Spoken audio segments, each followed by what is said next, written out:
Cognizant to the needs of our learners, parents, and teachers, the Department of Education provided us with powerful tools for productivity that will allow us to foster critical thinking skills, problem-solving skills, communication and collaboration skills to be compassionate, responsible global citizens. Join us and discover new ideas in our series of professional development training program with the ICTS Edtech Unit and Microsoft Education Philippines. Together, we will equip our learners and empower our fellow educators for a dynamic future. Para sa bata, para sa bayan, at para sa guro. Sulong Edukalidad.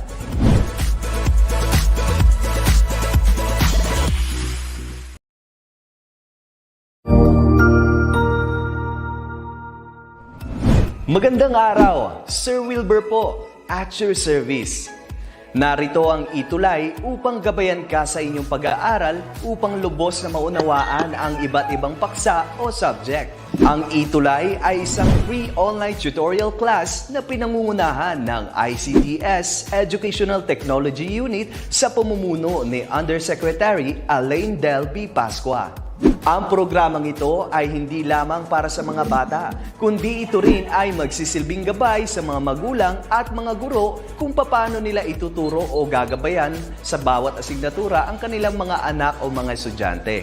Sa kasalukuyan, ang self-learning module mula sa rehiyon ng Calabarzon at kilala sa tawag na Pivot ang ginagamit sa ating ETUlay online class. Kaya ano pang hinihintay ninyo? Ihanda na ang inyong mga ballpen o lapis, papel o kwaderno at samahan kaming itulay ang pagkatuto para sa bawat batang Pilipino. Sama-sama tayong magtutulungan para malampasan ang mga hamon sa panahong ito. Halina't matuto kasama ang inyong online tutor sa oras na ito.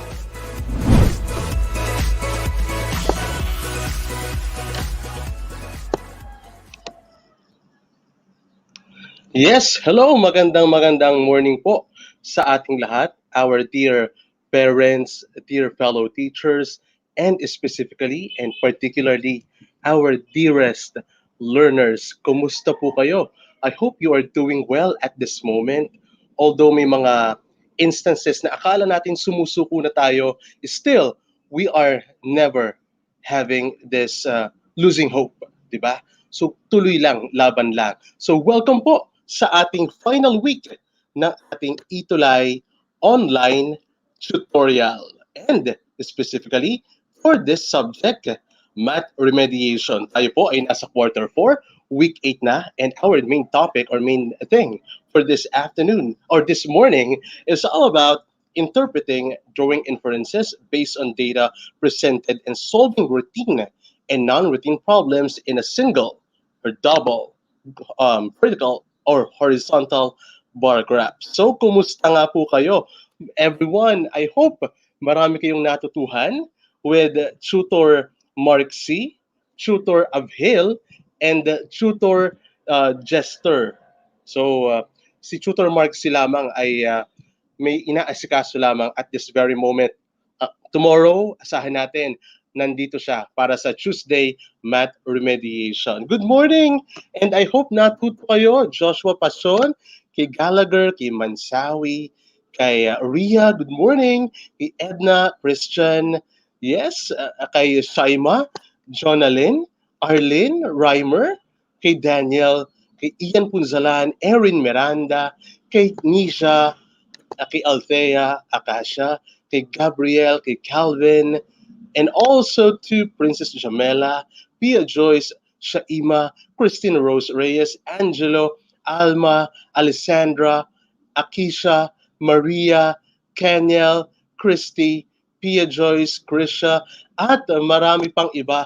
Dear learners, dear teachers, marami pong salamat sa pagsama sa amin sa buong school year.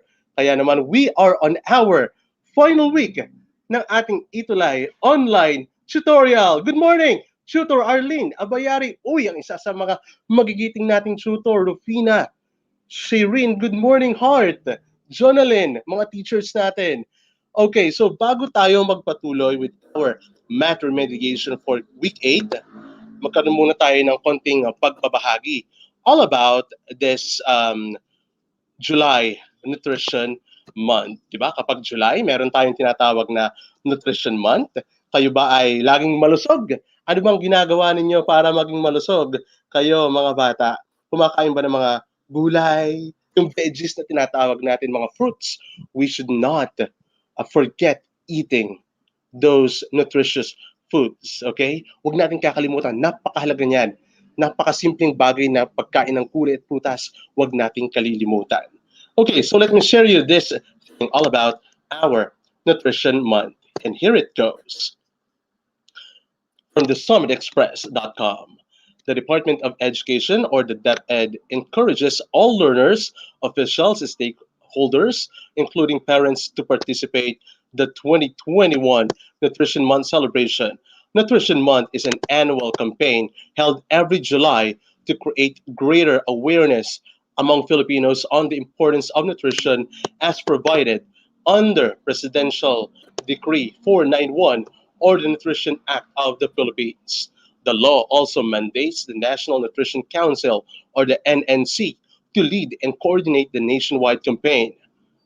According to DepEd's memorandum number 035 series of 2021, released on June 30, the theme of the campaign this year is Malnutrition, Patuloy na Labanan, First 1,000 Days Tutukan.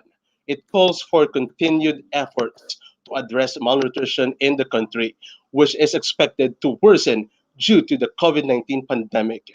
It emphasizes the importance of good nutrition during the first 1,000 days of the child's life as the strategic intervention to prevent stunting and obesity. It also raises awareness on the importance of first 1,000 days as a golden window of opportunity for a comprehensive package of nutrition and related interventions to achieve a significant reduction in under and overnutrition while contributing to optimal child development. The DepEd, or the Department of Education, said offices may also conceptualize creative activities for learners and their families utilizing online and other platforms. It is reiterated that such activities after July 10 are no longer part of the school calendar per DepEd Order number 012 series of 2021. Ayan. So yan ang ating pagbabahagi all about our national or nutrition month. Okay, so let's proceed once again with our main concern for this afternoon, which is all about our discussion on the graph. Pasalamatan natin. Dear learners, ang ating SDO Negros Oriental, that's Region 7, para sa ating module na ginagamit for this day. Okay. So, like what I have said a while ago, our concern is all about the different graphs. Nakapag-gawa na ba kayo ng mga graphs? Possibly. Yes, indeed. Dahil this topic is integrated in different subjects. Matatagpuan natin to sa mga science, minsan sa Filipino, araling panlipunan din eh. Di ba? Pag mayroong mga digits na kailangan tayong kunin per selection, ayan, mga datos, or information, all about numbers. Okay, so we got here one example of a graph, which is all about the circle graph or the pie graph or pie chart. Are you familiar with this? Opo daw. According to Shaima, Princess, and Ian, and also Gabrielle. When we say pie chart or pie graph, it displays data using a circle that is divided into sectors. We use a circle graph, also called as the pie chart, to show the data represent or how data represents portions of one whole or one group. Let us notice that each sector is represented by percentage. So doon sa bawat pie, doon sa bawat hati, it represents percentage. Kung gaano kalaki ang isang nilalaman or isang consideration ng isang buong pie graph. Okay? So iisa-isahin natin 'yan. Next, we got here bar graph. So bar graph nga, our main concern, itong ating mismong pag-aaralan for this morning is bar graph. When we say bar graph, it displays data using bars. Alam naman natin yung bars, di ba? Horizontally or even vertically of equal width on a grid. The bars may be, yes, pahalang or pababa. Ayan. Bar graphs are used for comparisons. Okay. Yan. Oh, salamat sa ima, Daniel. Very good, ha? Correct. We also got here pictograph. When we say pictograph, may kinalaman sa picture, larawan. We use these pictures and symbols to display data. Each picture or symbol can represent more than one object. And a key or yung legend, masasabi natin legend, pero particularly the term is key. A key tells what each picture represents. Kung ilan ba ito. Itong key na itong tinatawag natin yung, kita natin sa larawan, it is a green smiley. Let's say, for example, 10 smiley, ang equivalent sa isang smiley, di ba? Okay, so depende yan. Okay, next, we got the line graph, specifically the broken line graph. This is a graph showing data points joined by line segments to show trends over time. Meron din siyempre axis, vertical and horizontal axis, and the label. Huwag natin kakalimutan yan. Okay? And of course, katulad ng ibang graphs, there we got there a title para ma-distinguish natin what is our graph all about. We also have the continuous line graph. This is a graph in which points on the line between the plotted points also have meaning. Sometimes, this is a best fit graph where a straight line is drawn to fit the data points. Notice the independent variable, yan, tingnan natin ang maigi yung larawan, is on the x-axis and yun namang dependent is on the y-axis. Kung meron tayong line graph na dugtong-dugtong, we also have the scattered or the scatter plots. This is a graph of data that is, set of points. Ayan. Ang ating representation ay mga tuldok. Parang line graph din. Ang line graph, dire-diretso, may linya. Ito naman, tutuldok or maraming tuldok. Okay? Very good, Erin. Very good, Daniel. Very good, Emma. Watching from Ampayon Central Elementary School, East in Butuan City Division. Thank you so much. Also to, to Dan and Miel, and also to Reimer. Yeah, you're right. Okay. Eileen Marhes Tibayan from Amadeo Elementary School. Thank you so much. Very good. Jose naman. But even teachers, huh? Okay. Now, our main concern for this morning is all about the bar graph. And we got here our objectives, ang ating layunin. So you, students, are expected to interpret data presented in different kinds of bar graphs. Can be single or double or vertical or horizontal bars. And also, you are to draw inferences based on data presented in a double bar graph. And also, you are to solve routine and non-routine problems using data presented in single and double bar graphs. Yes, Arlene. Yes, you got there, Shaima. Zen Gablines. According to you, you got there pie chart bar graph, pictograph, broken line, continuous line graph, and scattered plots. Thank you also to Rika Mel, watching from grade 6, learner from Diego Silang San Roque Elementary School in Davao City. Thank you so much. Now, let's take a look on this graph. We got there the title, favorite cake flavor. Wow, nakakagutom, di ba? And meron tayong nakasulat dito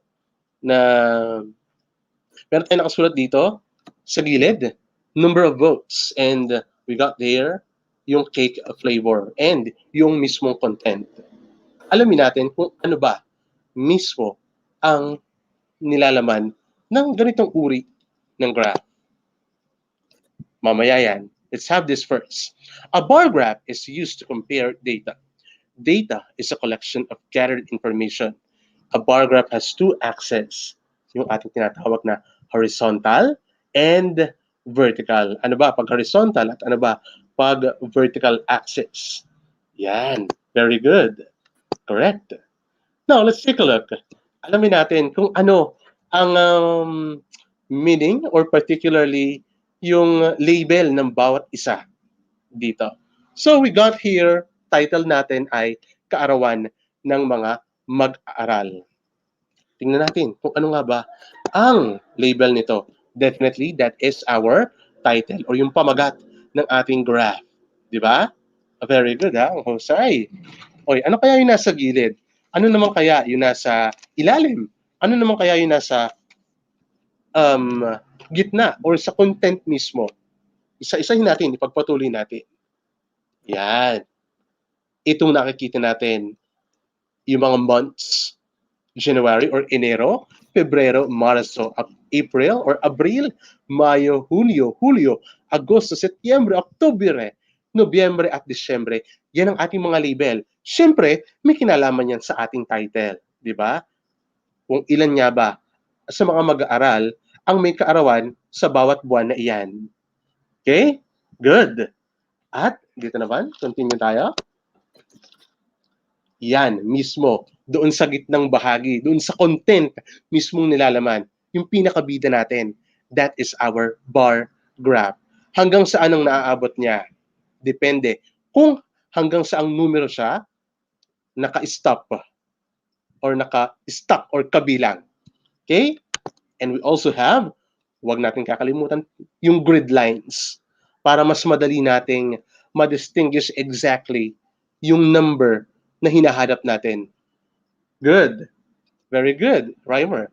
Oy, Sharon Hart. Nice one, huh? Correct. Very good, Jennifer. Also, you are correct, Erin. Ang husay naman. Oh, let's continue na. We also have here yung axis natin. At meron din tayong isa pang axis. Di ba? Yung nasa gilid or nasa side, that is what we call the horizontal axis. When we say sa Tagalog, ang horizontal ay pahalang. Di ba? And yun naman sa ilalim, that is what we call, that is what we call our vertical axis.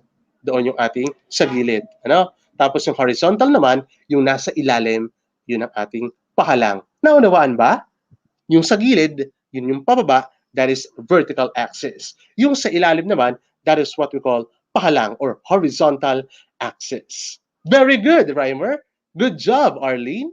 Good job, Shaima. Daniel McBrien. Daniel Malaluan. Good job. Ang pupusay naman ng mga batang ito. Talagang may pagmamalaki, ha? Katapusan na ng ating school year for this 2020 to 2021. At kita-kita na malaki ang changes or innovation natin sa isa't isa. Diba? Particularly you, our dear learners. Ang bibilis ng sumagot, diba? Good job. Okay, so let's have an activity. This is the directions. Again, ulitin ko ha, nakasulat dito directions. May letter S. Kapag directions with letter S, that is panuto. Kapag direction or direction, ito yung direction na tatahakin mo. Pwedeng north, south, east, west. Pag directions, may S, ito yung instruction or yung panuto. Very good. Thank you, Gabrielle. Thank you, Althea. Roman Calix. Good job, ha? Pia Joyce Princess. And here is our directions. Read and understand the situation below. Then, answer the questions that follow based on the graph represented or presented. This is the situation. There you go. Maria made a survey on her classmates' favorite cake flavor.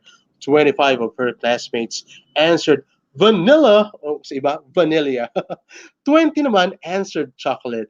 15 naman answered red velvet. Nakakatakam, di ba?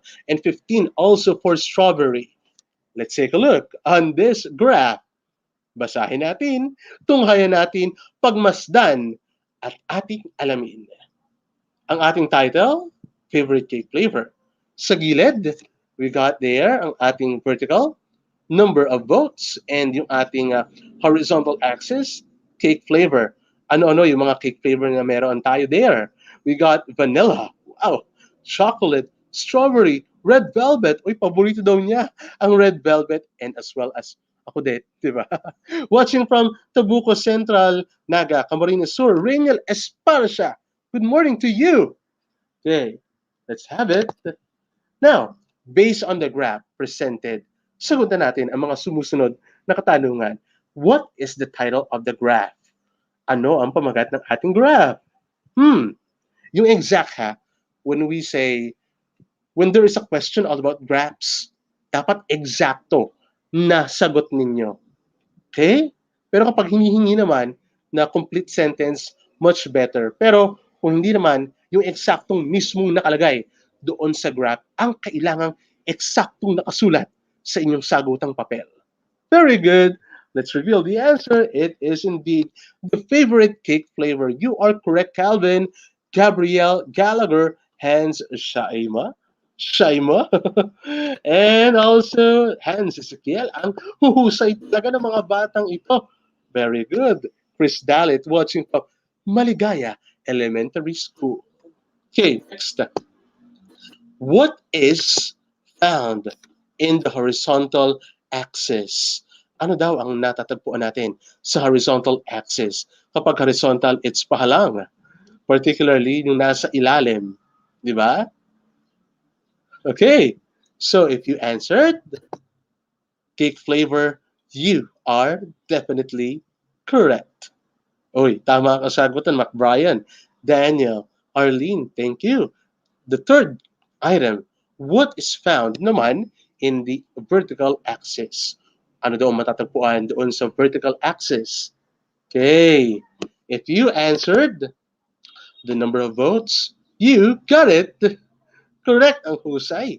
Number 4, what are being compared? Ano daw yung pinakukumpara doon?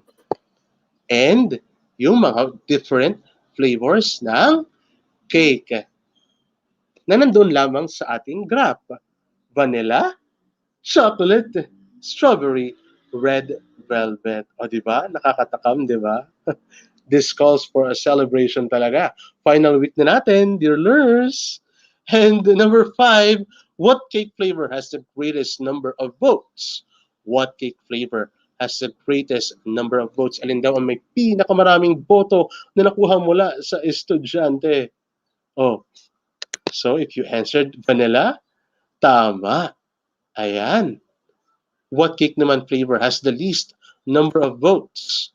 Yung strawberry at red velvet. Balikan natin, dear learners. Nakalagay dito, vanilla daw ang pinakamataas na boto. At yung pinakamababa naman na nakuha ay strawberry and red velvet. Tingnan natin balikan natin para mas makita natin. O, pinakamataas daw, tama tayo, ang vanilla na may 25 na students na bumoto. At yung may pinakamaliit naman na boto ay ang strawberry at red velvet. Tie sila. Na, ang score nila o ang eksaktong bumoto doon ay 15 na estudyante lamang. O, tama tayo, di ba? Favorite cake flavor, number of votes, vanilla, chocolate, strawberry, red velvet, greatest, vanilla, and least naman, ang strawberry at red velvet. Ang huhusay naman ng mga batang ito.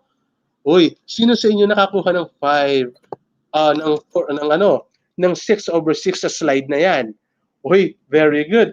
At meron pa we got number 7 and 8. How many votes are there in vanilla? Nabanggit natin kanina. 40 at 5 naman sa strawberry. Nakakagutom daw ang flavors according to Gabrielle.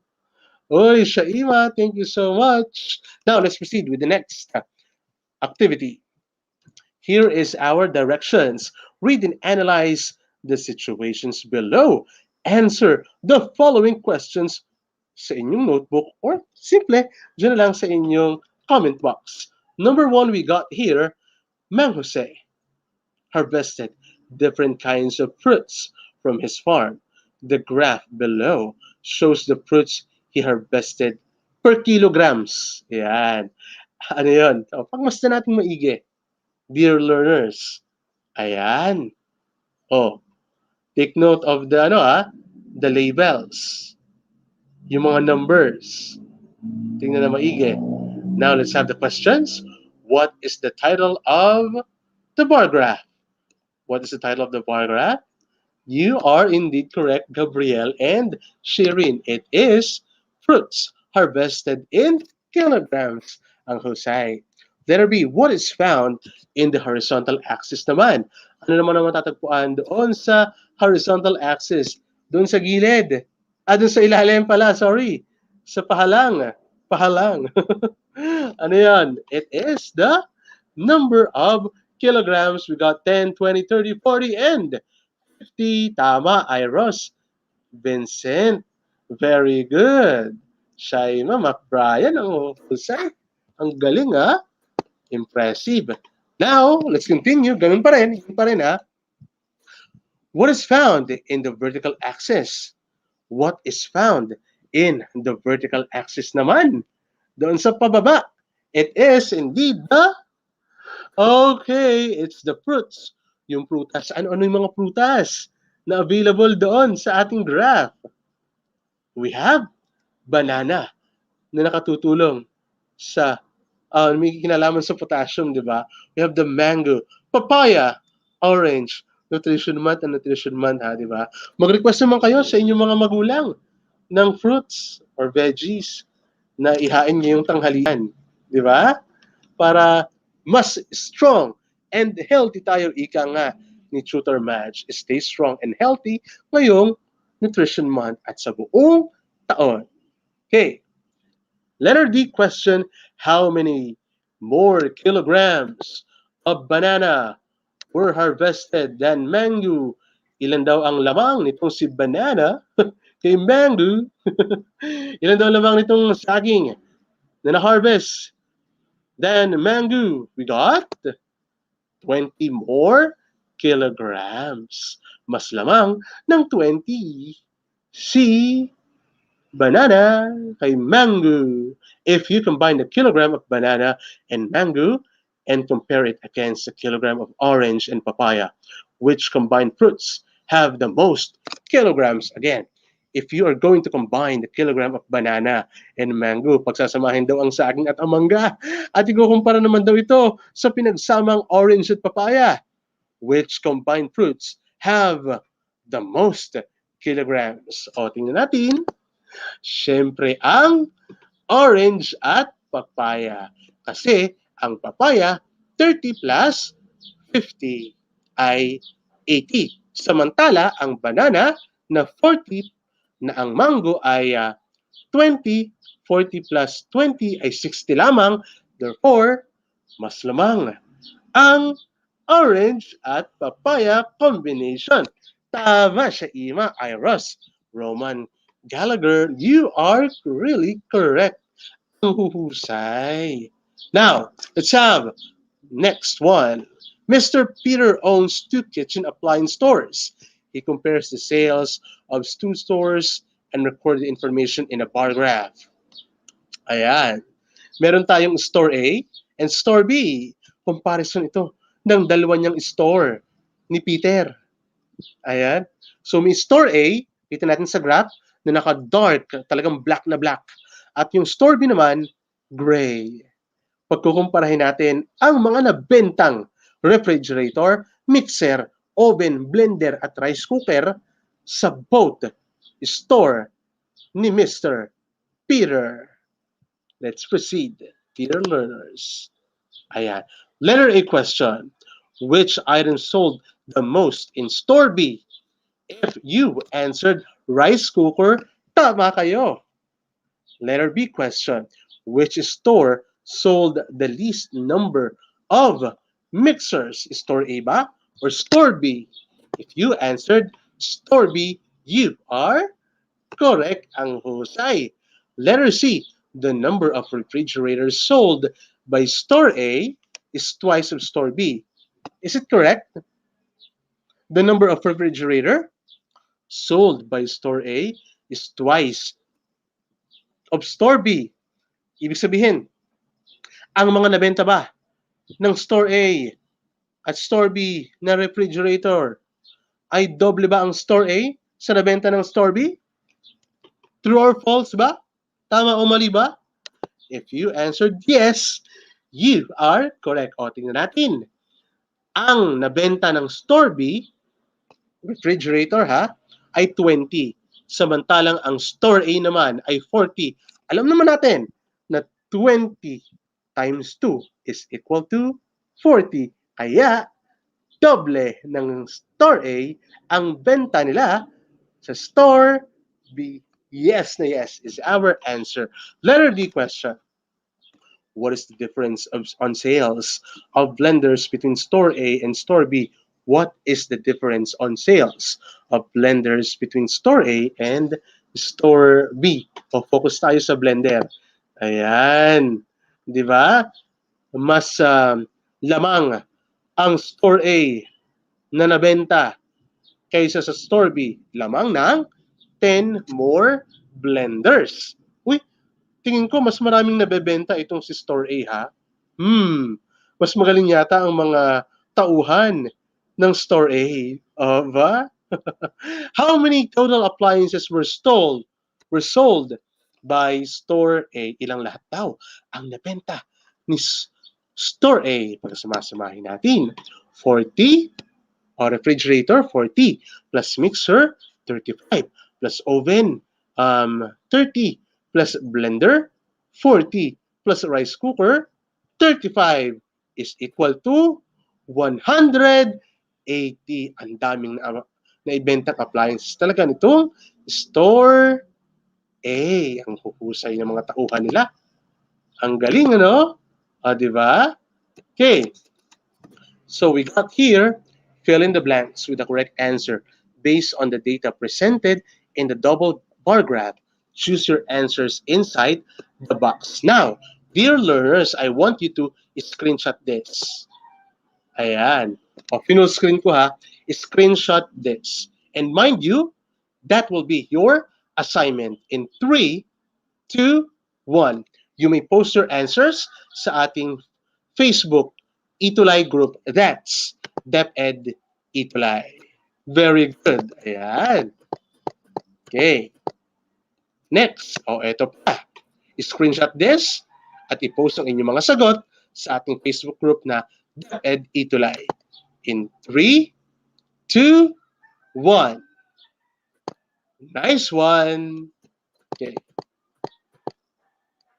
And, of course, from the bottom of my heart, dear learners, mula dito sa ating Monday Math Remediation, maraming salamat sa pagsama sa akin, pagsama kay Tutor Abhil, Tutor Madge, na minsan din ay nag-math remediation, and of course, kay Tutor Marcy.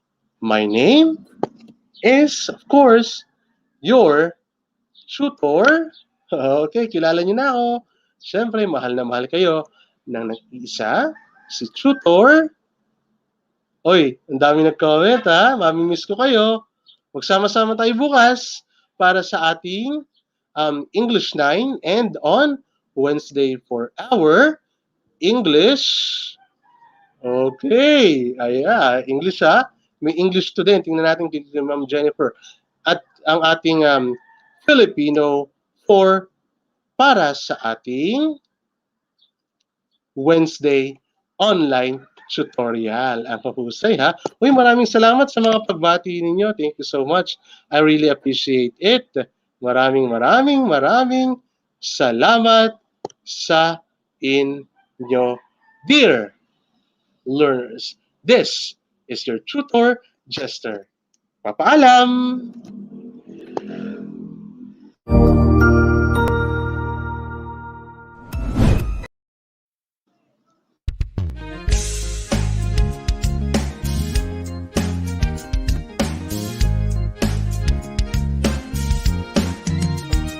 Mga guro at magulang, ating pagtulungan, kabataan ay turuan natin.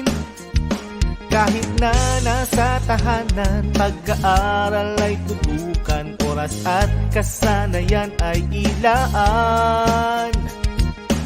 Sulong edukalidad, magbago man ang panahon, ipagpatuloy ating layunin, patatagin ang edukasyon.